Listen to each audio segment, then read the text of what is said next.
Hello everyone, welcome to the Scumdogs Kennel. I'm your host, Chris Williams, and in today's Cryptid Corner mini-episode, today we're going to be talking about, the missing General McGasland and, the string of scientists that have disappeared, as well as a Not Dear report. Both articles are truly out there, folks. And let's get into the first one. Missing scientists, nuclear secrets, and Washington alarm. New Mexico and national cases draw federal scrutiny.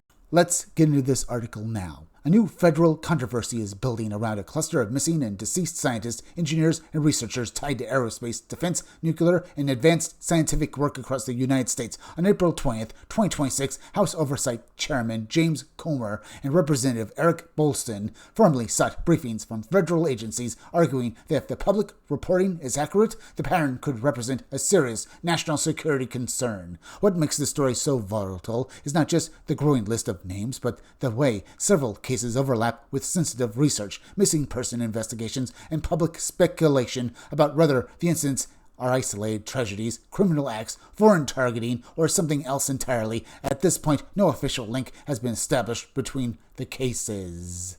Let's look at this case file now. Case type, multi-case investigative roundup, missing persons and suspicious deaths. Primary regions, New Mexico, Southern California, Massachusetts, Alabama.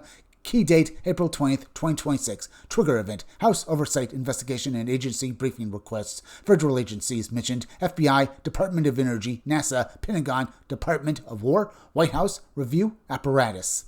Most discussed missing persons, William Neal McGasland, Monica Jacinto Riza, Anthony Chavez, Melissa Casillas, and Stephen Garcia. Most discussed deaths, Michael David Hicks, Frank Maywald, Nuno Lario, Carl Gillimer, Amy Eskridge, Jason Thomas. Current status, federal review and congressional inquiry underway. No publicly confirmed single link between cases.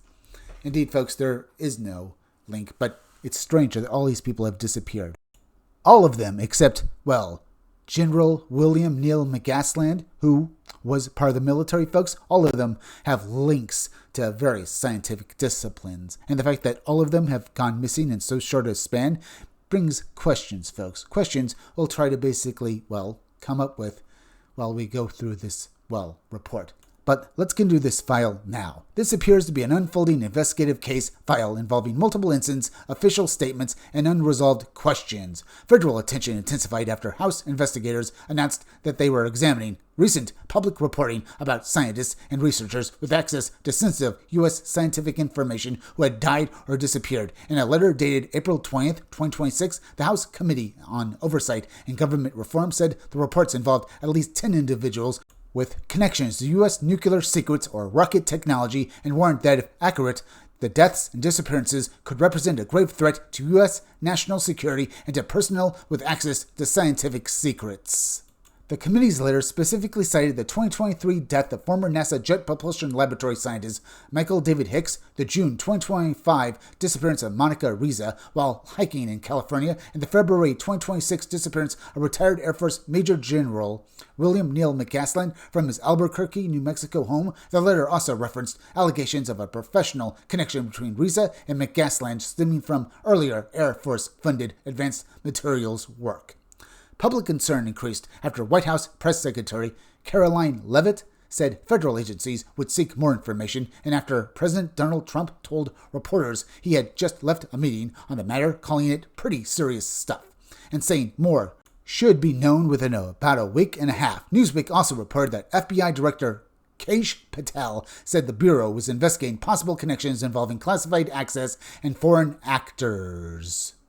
Representative Eric Bolston then pushed the matter further, publicly suggesting that the pattern had all the hallmarks of a foreign operation, while also acknowledging that the official connection among the cases had yet been confirmed. That remains the central tension in this story. The concern has risen to the federal level, but the evidence for a single coordinated explanation has not been publicly established.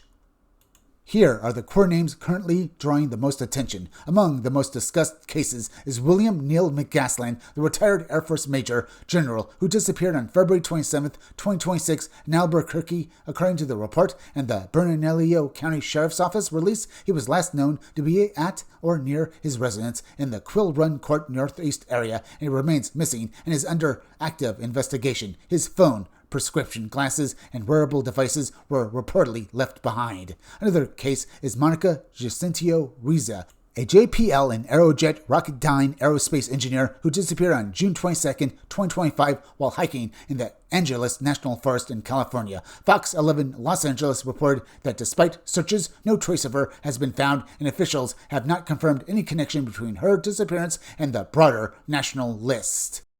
In New Mexico, the disappearance of Anthony Chavez, Melissa Cassius, and Steven Garcia have also been folded into the public discussion. Chavez, a former Los Alamos National Laboratory employee, was reported missing in May 2025 after leaving his Los Alamos home on foot. Local reporting stated that extensive efforts to locate him were unsuccessful. Cassius, an administrative worker with Los Alamos ties, disappeared in June 2025. Garcia, a government contractor linked to the Kansas City National Security Campus operation in Albuquerque, was later reported missing as well. The deceased list includes Michael David Hicks, formerly of JPL, Frank Maywald, also of JPL, Nano Lario of MIT's Plasma Science and Fusion Center, Carl Gillamar of Caltech, and Amy Eskridge, the Alabama scientist whose 2022 death has drawn renewed attention because of claims that she feared for her safety before her reported suicide. Again, the important distinction is that these names are now being grouped together in public and political discussion, but authorities have not publicly demonstrated a unified cause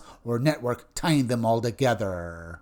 And maybe there is something tying them together, folks, but we'll discuss that point after we read the next article. But what do you think that cause could be? We can only guess at that fact, folks. It could be aliens, I suppose, or maybe it's some international cabal picking off scientists, either kidnapping them or killing them. But let's now turn our attention to the next article. Hills Canyon, Idaho hunter describes not deer buck with human-like arms, and read exactly what the two witnesses, a father and son, actually encountered and experienced one time.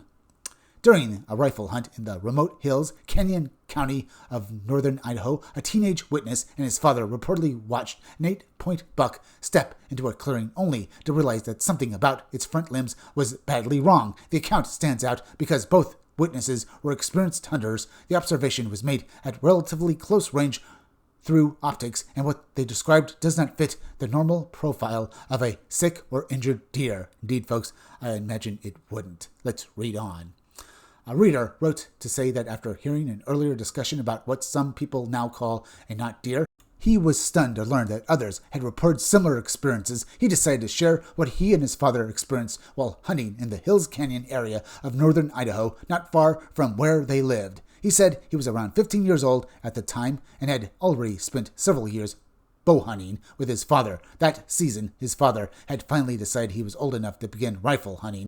The two went out early one morning and sailed into his father's tree stand. After several quiet hours with little movement, they noticed a buck peeking into a clearing about 50 yards away. At first, it looked like a perfect shot, a beautiful 8-point buck. The witness raised his rifle and waited for the animal to step further into the open. Looking through the scope, however, he immediately sensed that something was off about the way it moved. As more of the body emerged, he noticed the fur around the front shoulder area looked strange. He told his father they should maybe leave this one alone because it might be diseased, which is something we should bring up here, folks. A lot of not deer are just animals with chronic wasting disease or other, maladies that affect wildlife. They can be distorted, have swelling on their bodies, tumors and such, folks, and look downright almost alien and horrific. But that doesn't mean that these things are actually, or should I say these animals are actually supernatural. But there are cases where people, like our two friends here, encounter something they just can't explain. But let's read on with what they were about to really see. His father lifted his binoculars, took a long look, and quietly muttered an expletive, which startled the witness because he said his father rarely cursed. When he looked through the scope again, the animal was now fully exposed in the clearing. That was when he realized the front legs did not look like normal deer legs at all. He described them as muscular, almost like human arms on a powerful man wearing a deer suit, except that they ended not in hands, but in hooves. He asked his father what to do. His father told him he did not know, then instructed him to fire into the air to scare it off. He did not want his son shooting directly at it in case somehow it was a person. The witness remembered asking why anyone would dress as a deer deep in the woods during hunting season. His father replied that people do stupid things, though the witness believed he was simply trying to stay calm. The witness fired into the air, and the creature bolted. Afterward, the pair climbed down from the stand and walked over to the area where they had seen it. What unsettled them even more was the complete lack of tracks. It had rained a few days earlier, and the ground was still soft enough that they could easily see their own footprints. The witness said his father was a capable tracker, yet he could find no sign at all of the animal having stood or moved there. They packed up and returned to the truck. According to the witness, they never really discussed the incident again, and said they treated it as one of those impossible things they had seen and could not explain. Even so, they continued hunting that area for several years afterward. So, very interesting, folks. What was this entity? Much with basically the disappeared scientists and the missing General McGasland, no one has really any idea what these entities are or why this has happened. Now, it could be that basically it's like what's happened with basically the missing scientists, that a lot of stuff has suddenly grown up about their disappearances, that maybe what these two people saw was really just a diseased deer and that's it. Maybe tumors on the arms making it look more human. Because I've heard a lot of hearsay about the missing scientists and the dead ones and the missing General McGasland. But this could all be just talk, folks. Maybe nothing untoward actually happened to McGasland or the scientists. I mean, people did die, but people tend to get murdered sometimes or die of diseases, even commit suicide. That one woman, remember, said she was, or felt like she was being followed, and that led to her death, perhaps. That could be just because she was going crazy. But the fact that this isn't the first time that such things have happened, folks, makes you think that perhaps there really was something following her, someone or something following her, folks, that maybe killed her and made her death look like a suicide.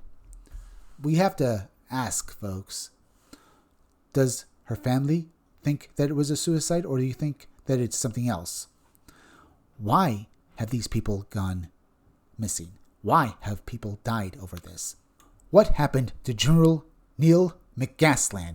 Was he taken out, or is it possible that him and some of the other scientists who have disappeared went to ground? Maybe they're now in some sort of safe house or safe houses that only they know about, folks.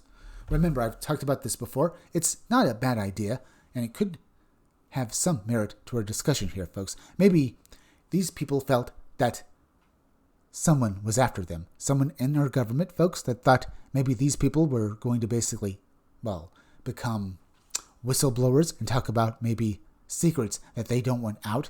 And I'm not talking about aliens, folks. Maybe they knew something the government was up to, folks, that is illegal.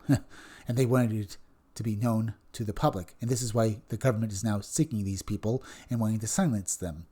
Or it could be aliens, folks. But that's just a little idea here and there, because people just bring it up because of McGasland's connections, or supposed connections, to the alien, phenomena, or basically to the alien conspiracy theory, folks. We just don't know for sure.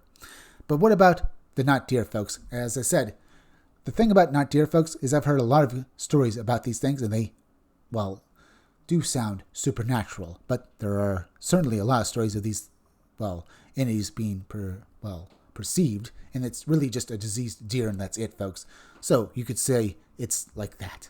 We just don't know for sure. But the thing with the missing scientists, folks, always remember this, that something like this has happened before.